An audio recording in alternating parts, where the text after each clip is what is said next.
Hey everyone, Speed Duel bro, back at it again. And in today's video, we have an Egyptian god with us, Obelisk the Tormentor. Let's get right to it. For the skill card, it's no monster, it's a god.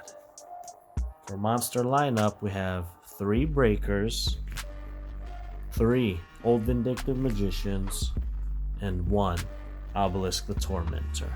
For spells, we have 3 Allure of Darkness, 3 Worm Baits, and 1 Book of Moon.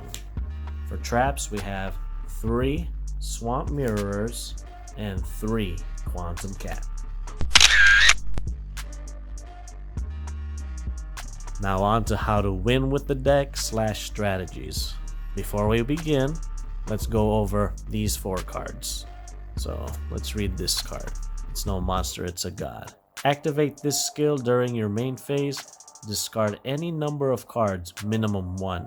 Then add 1 Obelisk the Tormentor from your deck or graveyard to your hand. This skill can only be used once per duel.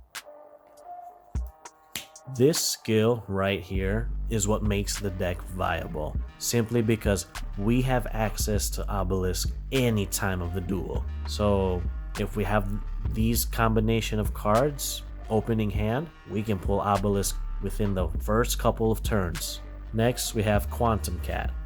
Activate this card by declaring 1 monster type and 1 attribute. Special summon this card as a normal monster, level 4, attack 0, defense 2200 with that type and attribute. This card is also still a trap. And then let's go over to Swamp Mirror, which is essentially the same thing, wherein we declare a monster type and an attribute, but this guy here has 1800 attack and defense 1000. Now on to the main spell that's going to help us bring out the Egyptian god, Worm Bait. If you don't already know, here it is. If you control an insect monster, special summon 2 worm tokens, insect earth level 1, attack 0, defense 0. You cannot normal or special summon any level 3 or 4 monsters the turn you activate this card. So, as you can see, with Quantum Cat and Swamp Mirrors, we want them to be insects. But remember the key text in Worm Bait, which is you cannot normal or special summon any level 3 or 4 monsters the turn you activate this card. So allow me to show you how to play this strategy. So let's say our opponent is going to attack us directly. And let's just say, for the sake of the video, that this Breaker has already used its counter on something else. Now Breaker attacks us. We activate either Quantum Cat, which has the big defense, or the Swamp Mirror. Either or, you only need to activate one of these. Now, of course, we're gonna declare insect type, and the attribute, it doesn't really matter to Worm Bait here. As long all Worm Bait cares about is that it's an insect monster.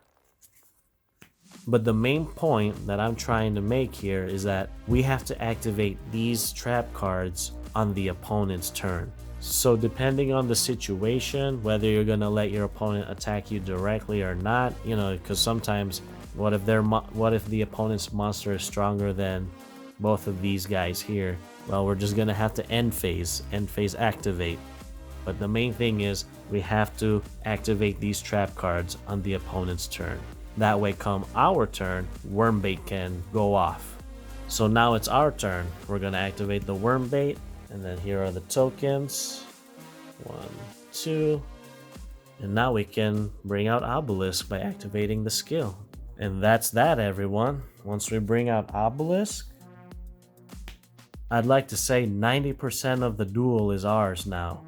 Because let's go over Obelisk real quick, just as a reminder. Requires 3 tributes to normal summon, cannot be normal set. This card's normal summon cannot be negated. When normal summon, cards and effects cannot be activated. Neither player can target this card with card effects. Once per turn during the end phase, if this card was special summoned, send it to the graveyard. You contribute 2 monsters, destroy all monsters your opponent controls.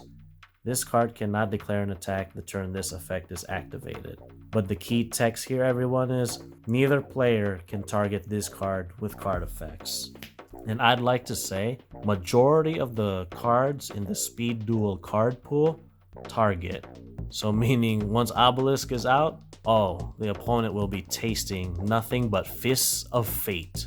And that 4,000 attack, oof, that's the life points right there. Now, should there be a hiccup in summoning Obelisk, like for example, our opponent destroys our trap monster when we activate Wormbait, don't forget that Wormbait is not so restrictive.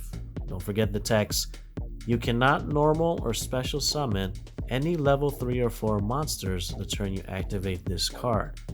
So meaning, should that happen, the opponent destroys our trap monster when we activate this card. That's where Old Vindictive Magician comes in. We can still set. So yeah, everyone, this is how you play the deck. Again, let's recap. The name of the game really is to bring out Obelisk, because Obelisk is that Egyptian god that can't be targeted, and with that 4,000 attack, he just needs to do one Fist of Fate and it's game. And remember, majority of the cards in the Speed Duel card pool target. So meaning I'd like to say that 90% of the duel is going to be ours once Obelisk hits the field. So again, in order to bring out Obelisk, what we want to do is activate these trap cards on our opponent's turn. Ideally, we'd want to summon one of these during an opponent's attack so that our life points are safe, but if not, we activate the trap cards on the end phase of the opponent's turn, alright? So that come our turn, we can activate Wormbait. Now on to card analysis. The skill card, it's no monster, it's a god. Now to me, this card right here is what makes the deck viable. This card is its greatest strength, aside from Obelisk, obviously. But yeah, the fact that we can pull Obelisk at any point of the duel, whether it be early, mid, or late game, we got Obelisk ready and waiting. And then Obelisk, obviously, because it's the main theme of the deck. And remember, just one Fist of Fate directly is game.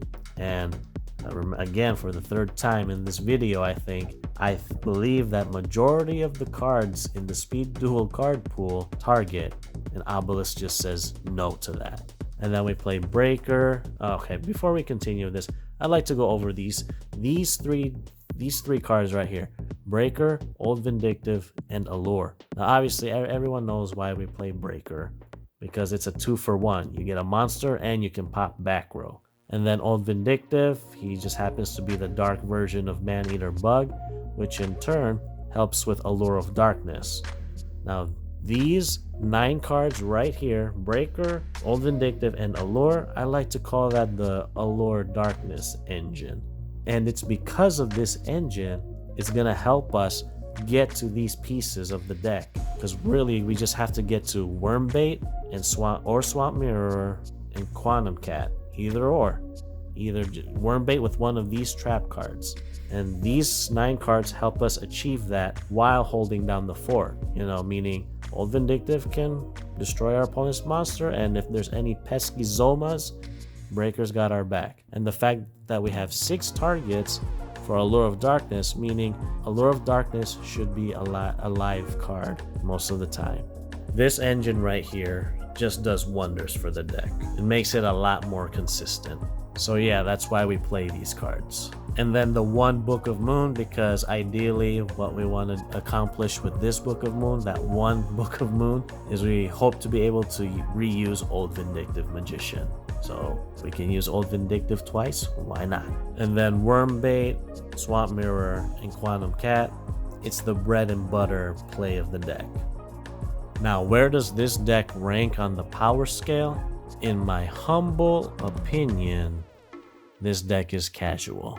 And the reason I say that is because this deck is a one-trick pony. Now granted, the one-trick pony is very powerful, and should Obelisk hit the field, it's safe to say that the duel will be ours for the taking. But again, with it being a one-trick pony kind of deck, once the opponent sees through our play, they're gonna do everything to interrupt our combo. So yeah, even though the deck is casual in my humble opinion, Still, give it a try, everyone, because who doesn't love summoning an Egyptian god card and beating the opponent down ruthlessly, or better yet, with a fist of fate? So there you go. Hope you enjoyed. If you did, feel free to hit the like button, helps me out a lot.